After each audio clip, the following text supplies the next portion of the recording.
Go. Good afternoon, everybody. This is the day after my appointment with the cancer doctor. The appointment many of you have been waiting for, the one we were worried about. It's neither good and it's not bad. It certainly could have been worse. I had a whole lot I wanted to say. We were going to try to make this a little humorous because we're both very happy with what happened yesterday. We were obviously expecting not having great results, but then again, we don't have bad results. We don't have good results because of what it is, being a brain tumor. I've been having problems the last week, 2 weeks, whatever, on and off. One day's good, one day's bad. Couldn't walk a couple days, struggled to walk a few days, really wobbly. Weren't sure what they were going to do about the medicine. We really thought I was going to be put back on the Temodar, right? Is that what it's called? Temodar. And we thought they were going to double the dosage, which I was afraid of because of how bad it effed me up the first time when I did those 5 days. So we ended up, and he kind of left it. He didn't really leave it in my hands. This is what he decided to treat, how to treat it. He believes the issues with my balance and shakiness are due to swelling because of the treatment with the drugs, because it can cause that same issue. So he's leaning in the direction of the swelling is causing my shakiness, my off balance, and all that crap. So we're going down the road of 4 milligrams twice a day, steroids for 2 weeks, which I've already been on them for a few days now, 4 days, 5 days, whatever. And it certainly has helped. But he's thinking that the swelling is the problem. And he could be wrong. He could absolutely... What? I'm waiting for you to be done so I can jump in here. All right, but anyways, so we're at that point. Go ahead, say what you want. Okay. What it is he likened it to a glass that's all fogged up. You can't see what's behind the glass because of the fogginess in front. When you look at Mike's current MRI that he had done last week, it's just a big glowing blob. You can't see anything. There's a glowing blob right there. You can't tell which is... Yeah, all you see is just one color. There it is. And he said the problem with that is the edema, the swelling, the liquid in there, which is more than likely from the chemo pills cause swelling, the radiation causes swelling. And what happens is you start getting your symptoms back that you had originally. And that is what is referred to as pseudoprogression. The tumor is not getting any bigger, but there is a lot of swelling in there, and you're getting the same symptoms, but you're not actually having any tumor growth. So he said what he has to do is get Mike on these steroids to get the swelling down so that they can do another MRI in about 6 weeks and actually see what's going on in there. And we're hopeful that we have these weeks to play with, to work with, because we dropped down from 4 milligrams twice a day, then we're going to go down to 2 milligrams twice a day. Well, if this continues working and I continue not shaking, sleeping okay, all the things we're hoping to see, if we make it to the point of the 2 weeks, then it'll be pretty hopeful that this is still working, because he really didn't want to put me, because he said, obviously you had problems with the chemo, so... And also the chemo causes brain swelling, which is the last thing that Mike needs right now because there's already swelling. Yeah. So he's taking it in front of a tumor board in 2 weeks where many, many doctors look at the case, look at the MRIs, look at everything and go, okay, this is what we think is going on. But he said because the steroids are helping, he's hopeful that it's just edema. It's just fluid and swelling. That can actually be a good sign in this because that means that the tumor parts of it have died from the chemo and from the radiation, and obviously there's no place for it to go. You know, like if you get swelling in another part of your body, your lymph system carries it away. there's nothing like that going on in the brain. So he said because the steroids have already started helping Mike, and we're hopeful that that's what the issue is, and that it's not actual tumor progression. So it's still scary, guys, because we're taking a gamble on, I could have said, well, hey, I want to do more chemo pills. I could have made that decision. He didn't really suggest it, but I'm sure if I pushed it, he would have. Yes. And whatnot. So I said, well, let's just do this. And the scary part of this, guys, this cancer is so aggressive that if we're wrong, I could still be gone in 3 or 4 months. It's that strong of a cancer. But of course, if it's found to be tumor progression and it warrants it, they can go back in there. They could do another surgery if they had to, and I wanted to, and yeah. And the surgery wasn't the big deal. Yeah, surgery was not the problem, guys. It was the freaking the 60 day, the 6 weeks of driving, or whatever amount of days it was driving and getting treatment and all that crap. But so we're hopeful that there has been no progression. We're hopeful that it's just the swelling. Right. And we're hopeful that he's got some time left, okay? I keep having bad days and good days. Like yesterday morning when we had to go to the doctors, I felt really good in the morning. By the afternoon, by last night, I was staggering a little bit, walking funny and stuff, and that keeps happening. But so far today, because this is like day 4, day 3 of the steroid treatment, or 5, whatever, but I was able to go outside and I burned our garbage and I moved some.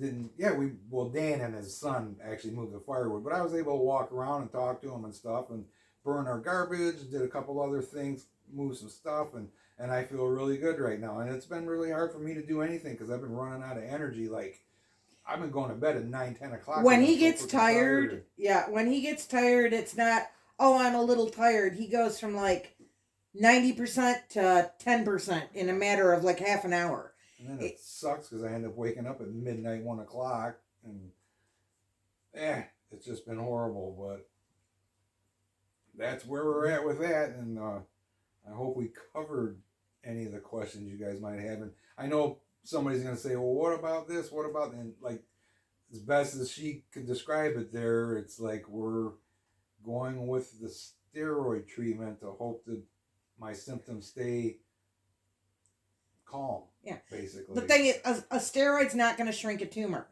The fact that he's taking steroids and he's feeling better, that means it's getting rid of the fluid. It's shrinking the fluid. It's causing the swelling to go down, the irritation to go down. So,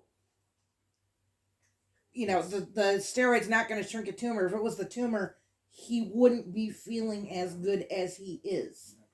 We know you guys are rooting for me and pulling for, but there's no cure for this, guys. You got to remember, there's no cure.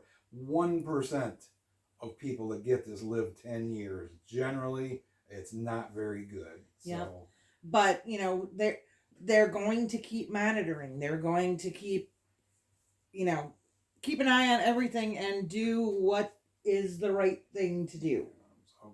Obviously, we tried to cover bases. I know we were doing the video and we're both thinking, well, who's gonna ask what are they gonna, so we tried to get every question you might ask. But go ahead and ask away. If you have any questions, ask away. Don't be shy. So let's switch this up too. If you guys can believe this, we are still not driving our Buick. Oh, God. I had to end up fixing the fuel lines. I'm pretty sure I probably covered that myself, but I fixed the fuel lines.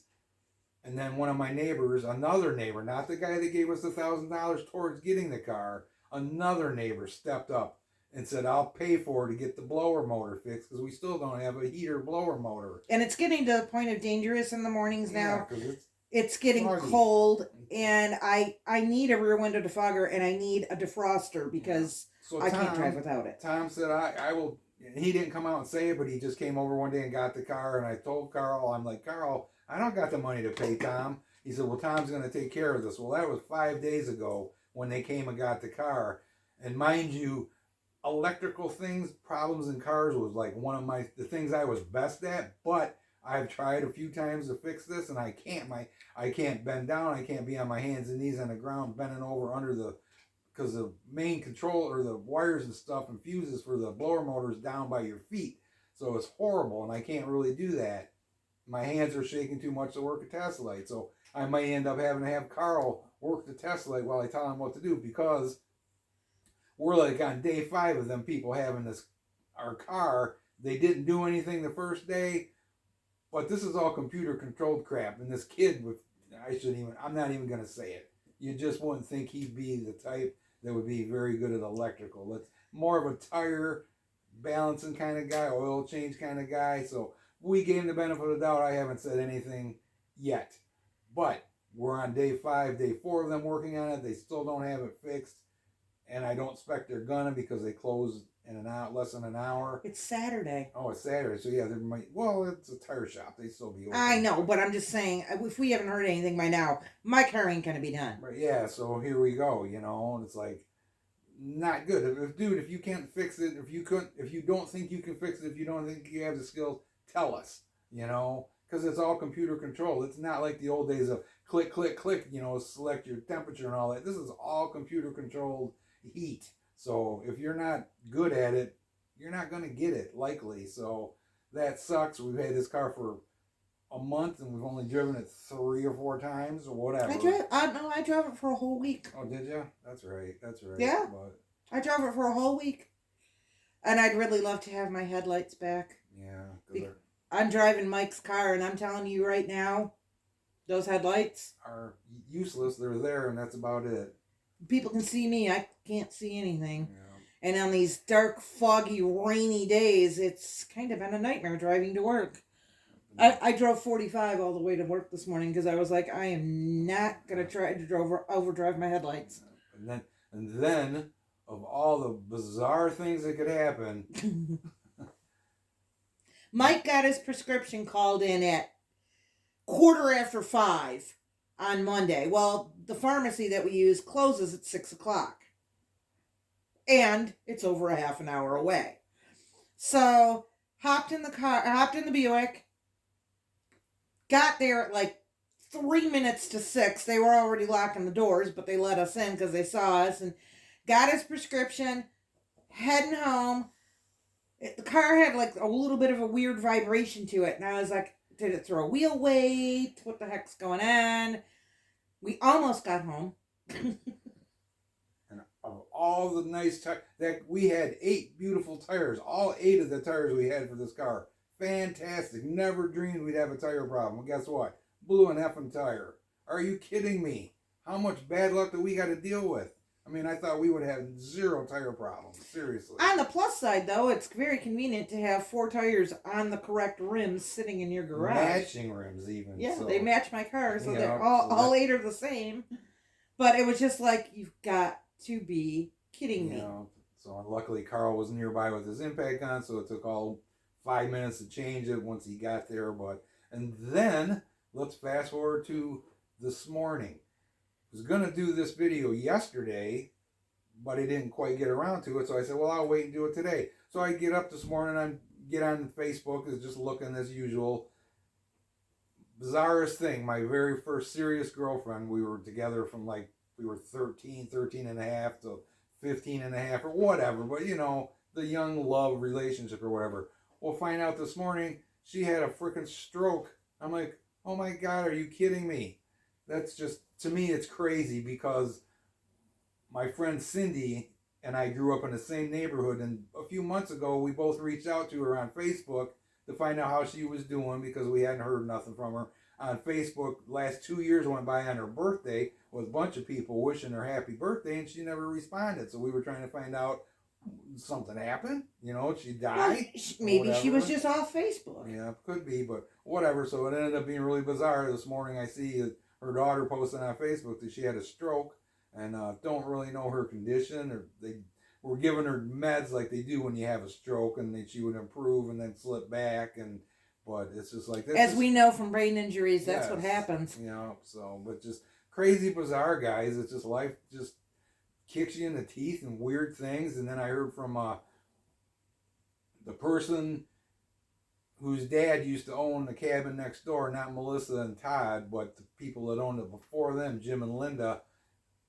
his son reached out to me last night and just sent me a message on Facebook. He wasn't aware of what I had going on. He didn't know nothing about it. So this morning, I actually talked to him for an hour and 9 minutes, which was really cool.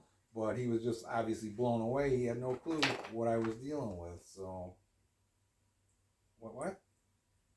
He didn't know anything. He told me he knew nothing about the tumor.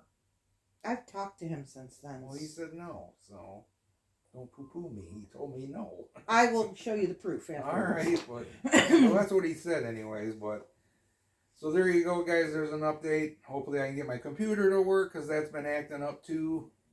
Sometimes if I do something straight away after I turn it on, it works just fine. So, but got any questions, let us know. And we appreciate your support all this time. But on the downside of this, I think the Bigfoot stuff's probably done, which sucks because I was really hoping to get something again someday. Unless we get extremely lucky and one walks by or, you know, announces his presence to us while we happen to be outside. But I think, unfortunately, the Bigfoot stuff's probably done. But we will keep in touch, guys. Thank you for all your support.